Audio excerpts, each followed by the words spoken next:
Speaking truth to power, a very engaging conversation we've had with people who walk the talk.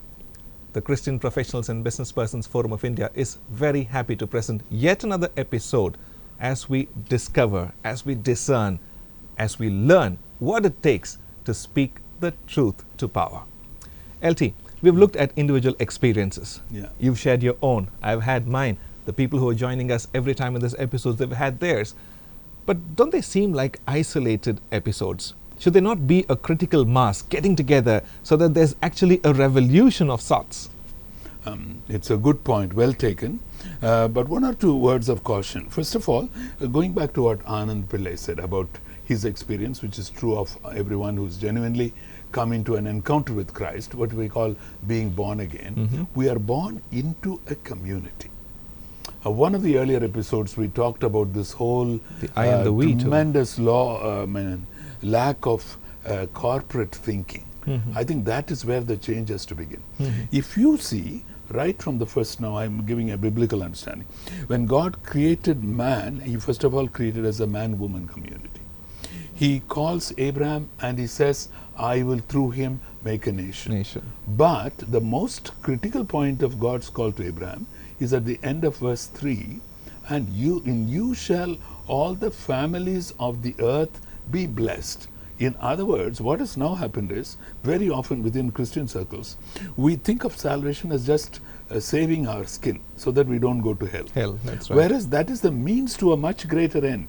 That is the first thing that we in the Christian community have to learn. And the phrase used in the Hebrew, Mishpahot ha-Adama, can even be defined as the clans or the families of the ground, which means the species of creation as well.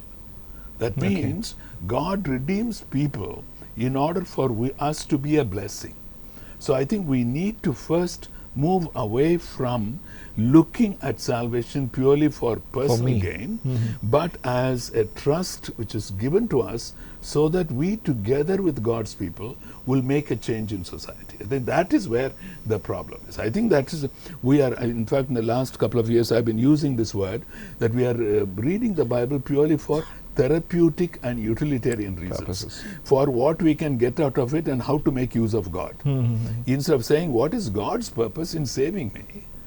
To be part of God's people who will bring about a blessing, a transformation, wherever they are placed. I can well relate to what you're saying, because whether it's in the church or in the corporate world, it's the still same issue. How do we bring people together? Anand, how have you experienced this in your life? See, there are two kinds of situations that I'm in. One is, I'm in Delhi, I'm a citizen, I'm whatever. I have to do what needs to be done. In that situation, there are response that I have is, listen, it does not directly bother me. It does not directly affect my day-to-day life. Why should I bother? So I go Why should I go along, you know? But as Mordecai told Esther in that situation, if you remain silent at a time as this, deliverance will come, but you will not be saved. Sooner or later, because we are a community, and as Brother L.T. Chandran said, it is going to affect me. Sooner or later, it is going to affect me. It may not affect me yet, and therefore I can take a particular stand. So my principle in situations like this, I step back and analyze. Wait a minute. Is this an issue or is this a symptom? Okay. I have to address the symptom, not the issue. The issue can be 101. Okay. The symptom has to be addressed. The Bible gives us clear command and clear guidelines of what we should do when these things are going out of order.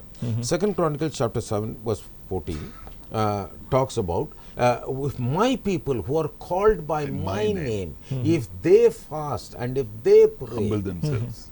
And if they humble themselves, then will I heal the land and bring blessing. So, as Brother L.T. Jayachandran very clearly talked about this first person plural, if we, our people, my people, if we admit before the God of heaven, we have faltered, we have done wrong, we have been corrupt, as Nehemiah in his chapter 1 of his book said, we take corrective action.